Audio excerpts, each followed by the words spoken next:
행간 가죠.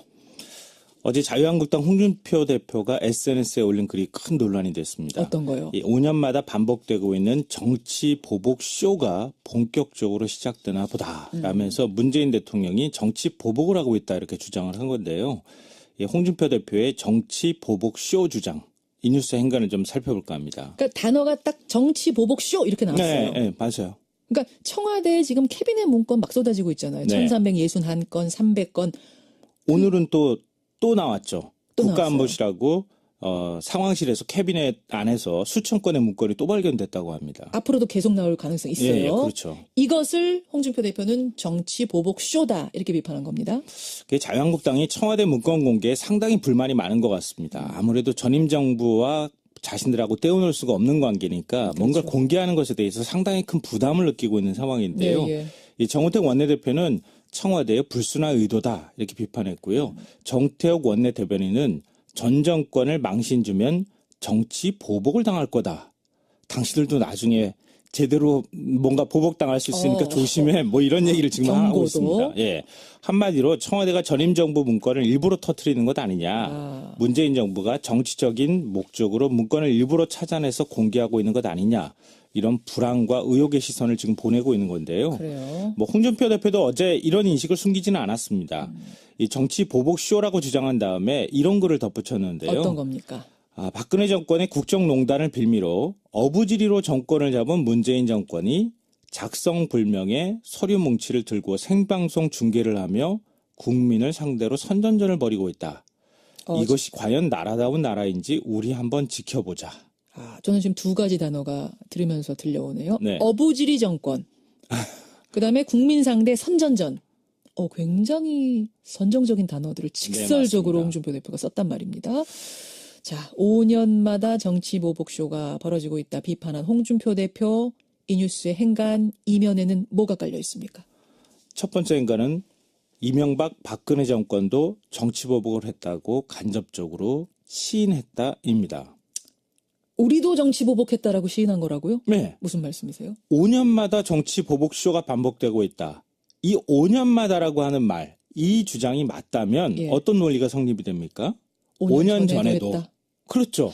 그 전에도 했고 또 그 5년 전에도 했다. 이런 얘기가 되는데요. 그러네요. 그러면 이명박 정부에서 박근혜 정부 넘어오던 시절에는 정치 보복이 없었을까요? 있었을까요? 홍준표 대표 말대로 하면 있었던 거예요. 그러네요.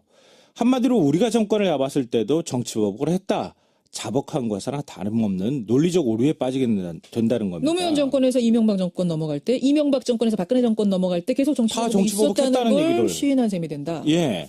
2009년 4월 혹시 이때 기억하시는 분들이 있을지 모르겠는데요. 이명박 정부가 노무현 전 대통령에 대한 수사에 착수했습니다. 예. 그때 당시 야당이던 민주당이 이건 치졸한 정치 보복이다 이렇게 반발을 했거든요. 예. 그때 홍 대표가 뭐라고 반박을 했느냐. 잘 들어보세요. 예. 노 전 대통령이 연루됐다는 증거가 나오면 불러 조사해야 한다. 정치 보복이고 뭐라고 할 아무런 여지가 없다. 과거와 세월이 달라져 증거가 있다면 다 처벌하는 거 아니냐. 이렇게 얘기했습니다. 증거가 나오면 불러서 조사해야지. 네. 증거가 있다면은 뭐 조사해서 처벌받을 것은 받아야 되는 거 아니냐. 지극히 상식적인 이야기. 네. 그 상식적인 이야기를 갖다 들이댄다면 지금 똑같은 얘기잖아요. 맞아요. 문서라는 증거가 나오면 공개해야 되는 거고 조사해야 되는 거고 처벌받을 사람 처벌해야 되는 거고. 그러니까 지금 홍준표 대표의 논리가 성립이 되려면요. 박근혜 이명박 정부 시절에는 우리 정치보복하지 않았다. 그런데 왜 당신들은 정치보복하느냐.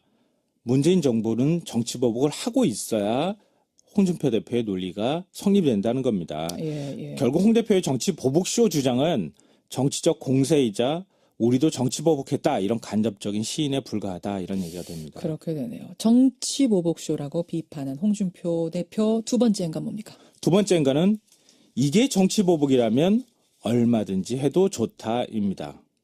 그건 무슨 말씀이세요? 제 얘기가 아니고요. 어제 이재명 시장이 홍 대표 글을 비판하면서 한 주장입니다. 이재명 성남시장이요? 예. 그러니까 이 시장도 SNS에 글을 올렸는데요.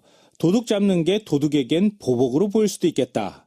이러면서 정치 보복쇼 발언을 비판했습니다. 잠깐만요. 도둑 잡는 게 도둑에게. 도둑한테는 보복으로 보일 수도 있겠다? 네, 그렇습니다. 좀 굉장히 거친 말이기도 한데요. 그러네요. 그 뒤에 이런 글을 덧붙였습니다. 제겐 문건 공개가 보복이 아니라 정의와 상식의 구현으로 보인다. 적폐와 불의를 청산하는 게 정치 보복이라면 그런 정치 보복은 맨날 해도 좋다. 이렇게 얘기했는데요.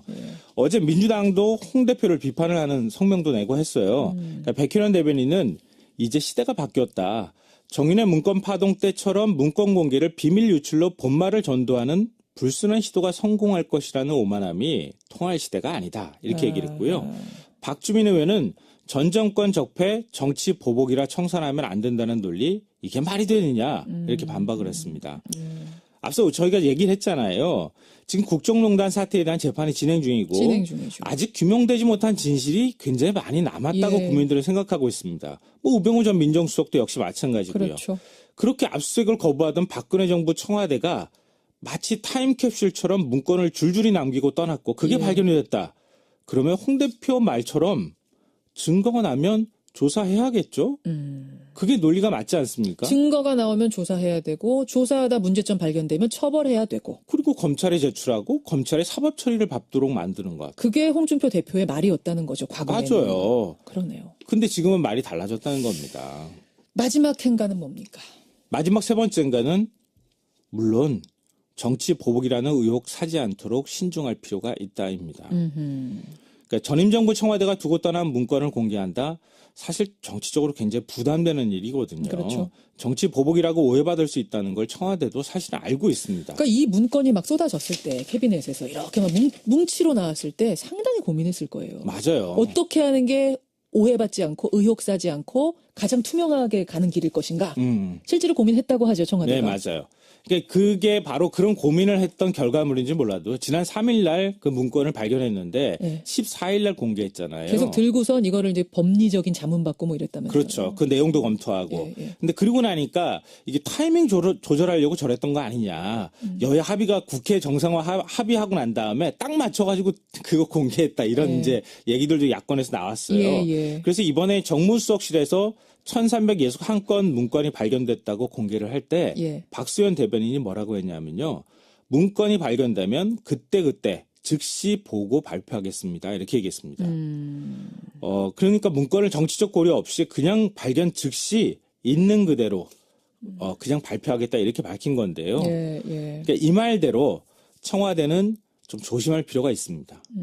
문건 그 자체를 공개하는 것은 대통령 기록물 관리법에 위반된다고 하는 논란도 사실 있기도 합니다. 예, 예. 그러니까 청와대는 너무 서두르거나 또 과도하게 미리 예단을 갖고 먼저 문건에 대해서 너무 언론에다 흘리거나 이렇게 접근하지 내용을. 말고 예, 자칫하다가 오히려 정치적 논란에 휩싸여서 안 공개한 것만 못한 결과가 될 수도 있으니까 최대한 조심하면서 아이 다루듯이 이 문건을 공개할 필요가 있다는 겁니다. 그렇지만 뚜벅뚜벅 정도대로만 하면 좀 될 것 같아요. 이거를 뭐 숨기거나 있는 그렇죠. 걸 감추거나 없는 걸 만들어서 흘리거나 이게 아니라 정도대로 투명하게. 그러니까 문재인 정부 청와대에서 국민들이 가장 좋은 점을 발견한 게 뭐냐면요.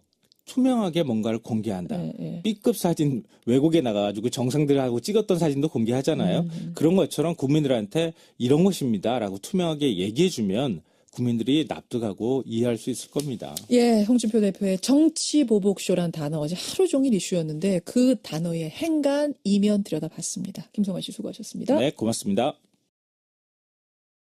굉장히 많이 남았다고 예. 국민들은 생각하고 있습니다. 뭐 우병우 전 민정수석도 역시 마찬가지고요. 그렇죠. 그렇게 압수수색을 거부하던 박근혜 정부 청와대가 마치 타임캡슐처럼 문건을 줄줄이 남기고 떠났고 그게 예. 발견이 됐다. 그러면 홍 대표 말처럼 증거가 나면 조사해야겠죠? 그게 논리가 맞지 않습니까? 증거가 나오면 조사해야 되고 조사하다 문제점 발견되면 처벌해야 되고 그리고 검찰에 제출하고 검찰의 사법 처리를 밟도록 만드는 것. 그게 홍준표 대표의 말이었다는 거죠. 과거에는. 맞아요. 그러네요. 근데 지금은 말이 달라졌다는 겁니다. 마지막 행가는 뭡니까? 마지막 세 번째인가는 물론 정치 보복이라는 의혹 사지 않도록 신중할 필요가 있다입니다. 그러니까 전임 정부 청와대가 두고 떠난 문건을 공개한다. 사실 정치적으로 굉장히 부담되는 일이거든요. 그렇죠. 정치 보복이라고 오해받을 수 있다는 걸 청와대도 사실은 알고 있습니다. 그러니까 이 문건이 막 쏟아졌을 때 캐비넷에서 이렇게 막 뭉치로 나왔을 때 상당히 고민했을 거예요. 맞아요. 어떻게 하는 게 오해받지 않고 의혹 사지 않고 가장 투명하게 가는 길일 것인가. 실제로 고민했다고 하죠, 청와대가. 네, 맞아요. 그러니까 그게 바로 그런 고민을 했던 결과물인지 몰라도 지난 3일 날 그 문건을 발견했는데 네. 14일 날 공개했잖아요. 계속 들고선 이거를 이제 법리적인 자문 받고 뭐 이랬다면서요. 그렇죠. 그 내용도 검토하고. 예, 예. 근데 그러고 나니까 이게 타이밍 조절하려고 저랬던 거 아니냐. 여야 합의가 국회 행간 가죠. 어제 자유한국당 홍준표 대표가 SNS에 올린 글이 큰 논란이 됐습니다. 어떤 거요? 5년마다 반복되고 있는 정치 보복 쇼가 본격적으로 시작되나 보다 라면서 문재인 대통령이 정치 보복을 하고 있다 이렇게 주장을 한 건데요. 홍준표 대표의 정치 보복 쇼 주장. 이 뉴스 행간을 좀 살펴볼까 합니다. 그러니까 단어가 딱 정치 보복 쇼 이렇게 나왔어요. 네, 맞아요. 그러니까 청와대에 지금 캐비넷 문건 막 쏟아지고 있잖아요. 네. 1361건, 300건. 오늘은 또 나왔죠. 또 국가안보실하고 상황실에서 캐비넷 안에서 수천 건의 문건이 또 발견됐다고 합니다. 앞으로도 계속 나올 가능성이 있어요. 예, 그렇죠. 이것을 홍준표 대표는 정치 보복 쇼다 이렇게 비판한 겁니다. 자유한국당이 청와대 문건 공개에 상당히 불만이 많은 것 같습니다. 아무래도 전임 정부와 자신들하고 떼어놓을 수가 없는 관계니까 뭔가 공개하는 것에 대해서 상당히 큰 부담을 느끼고 있는 상황인데요. 네, 예. 이 정우택 원내대표는 청와대의 불순한 의도다 이렇게 비판했고요. 정태욱 원내대변인은 전 정권을 망신 주면 정치 보복을 당할 거다. 당신들도 나중에 제대로 뭔가 보복당할 수 있으니까 조심해. 뭐 이런 얘기를 지금 하고 경고도? 있습니다. 예. 한마디로 청와대가 전임 정부 문건을 일부러 터뜨리는 것 아니냐. 문재인 정부가 정치적인 목적으로 문건을 일부러 찾아내서 공개하고 있는 것 아니냐. 이런 부자 우리도 정치 보복했다. 이런 간접적인 시인에 불과하다. 이런 얘기가 됩니다. 그렇게 되네요. 정치 보복 쇼라고 비판한 홍준표 대표 두 번째 행간 뭡니까? 두 번째 인간은 이게 정치 보복이라면 얼마든지 해도 좋다입니다. 그건 무슨 말씀이세요? 제 얘기가 아니고요. 어제 이재명 시장이 홍 대표 글을 비판하면서 한 주장입니다. 이재명 성남시장이요? 예. 그러니까 이 시장도 SNS에 글을 올렸는데요. 도둑 잡는 게 도둑에겐 보복으로 보일 수도 있겠다. 이러면서 정치 보복쇼 발언을 비판했습니다. 잠깐만요. 도둑 잡는 게 도둑에게. 도둑한테는 보복으로 보일 수도 있겠다? 네, 그렇습니다. 오. 좀 굉장히 거친 말이기도 한데요. 그러네요. 그 뒤에 이런 글을 덧붙였습니다. 제겐 문건 공개가 보복이 아니라 정의와 상식의 구현으로 보인다. 적폐와 불의를 청산하는 게 정치 보복이라면 그런 정치 보복은 맨날 해도 좋다. 이렇게 얘기했는데요. 어제 민주당도 홍 대표를 비판을 하는 성명도 내고 했어요. 그러니까 백현원 대변인은 이제 시대가 바뀌었다. 정윤의 문건 파동 때처럼 문건 공개를 비밀 유출로 본말을 전도하는 불순한 시도가 성공할 것이라는 오만함이 통할 시대가 아니다. 이렇게 얘기를 했고요. 박주민 의원은 전 정권 적폐 정치 보복이라 청산하면 안 된다는 논리 이게 말이 되느냐 이렇게 반박을 했습니다. 앞서 저희가 얘기를 했잖아요. 지금 국정농단 사태에 대한 재판이 진행 중이고 진행 중이죠. 아직 규명되지 못한 진실이 불안과 의혹의 시선을 지금 보내고 있는 건데요. 그래요. 뭐 홍준표 대표도 어제 이런 인식을 숨기지는 않았습니다. 이 정치 보복 쇼라고 주장한 다음에 이런 글을 덧붙였는데요. 어떤 겁니까? 박근혜 정권의 국정농단을 빌미로 어부지리로 정권을 잡은 문재인 정권이 작성불명의 서류 뭉치를 들고 생방송 중계를 하며 국민을 상대로 선전전을 벌이고 있다. 이것이 과연 나라다운 나라인지 우리 한번 지켜보자. 저는 지금 두 가지 단어가 들으면서 들려오네요. 네. 어부지리 정권. 그다음에 국민 상대 선전전. 굉장히 선정적인 단어들을 직설적으로 맞습니다. 홍준표 대표가 썼단 말입니다. 자, 5년마다 정치 보복쇼가 벌어지고 있다 비판한 홍준표 대표. 이 뉴스의 행간 이면에는 뭐가 깔려 있습니까? 첫 번째 인간은 이명박 박근혜 정권도 정치보복을 했다고 간접적으로 시인했다입니다. 우리도 정치 보복했다라고 시인한 거라고요? 네. 무슨 말씀이세요? 5년마다 5년마다 정치보복쇼가 반복되고 있다. 이 5년마다라고 하는 말, 이 주장이 맞다면 예. 어떤 논리가 성립이 됩니까? 5년 전에도. 했다. 그렇죠. 하하. 그 전에도 했고 또 그 5년 전에도 했다. 이런 얘기가 되는데요. 그러네요. 그러면 이명박 정부에서 박근혜 정부 넘어오던 시절에는 정치보복이 없었을까요? 있었을까요? 홍준표 대표 말대로 하면 있었던 거예요. 그러네요. 한마디로 우리가 정권을 잡았을 때도 정치보복을 했다. 자복한 것이나 다름없는 논리적 오류에 빠지게 된다는 겁니다. 노무현 정권에서 이명박 정권 넘어갈 때, 이명박 정권에서 박근혜 정권 넘어갈 때 계속 정치 다 보복이 정치보복했다는 있었다는 걸 얘기를. 시인한 셈이 된다. 예. 2009년 4월 혹시 이때 기억하시는 분들이 있을지 모르겠는데요. 이명박 정부가 노무현 전 대통령에 대한 수사에 착수했습니다. 예. 그때 당시 야당이던 민주당이 이건 치졸한 정치 보복이다 이렇게 반발을 했거든요. 예. 그때 홍 대표가 뭐라고 반박을 했느냐. 잘 들어보세요. 예. 노 전 대통령이 연루됐다는 증거가 나오면 불러 조사해야 한다. 정치 보복이고 뭐라고 할 아무런 여지가 없다. 과거와 세월이 달라져 증거가 있다면 다 처벌하는 거 아니냐. 이렇게 얘기했습니다. 증거가 나오면 불러서 조사해야지. 네. 증거가 있다면은 뭐 조사해서 처벌받을 것은 받아야 되는 거 아니냐? 지극히 상식적인 이야기. 네.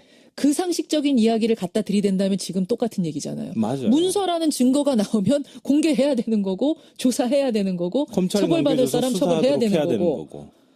그러니까 지금 홍준표 대표의 논리가 성립이 되려면요. 박근혜 이명박 정부 시절에는 우리 정치보복하지 않았다. 그런데 왜 당신들은 정치보복하느냐.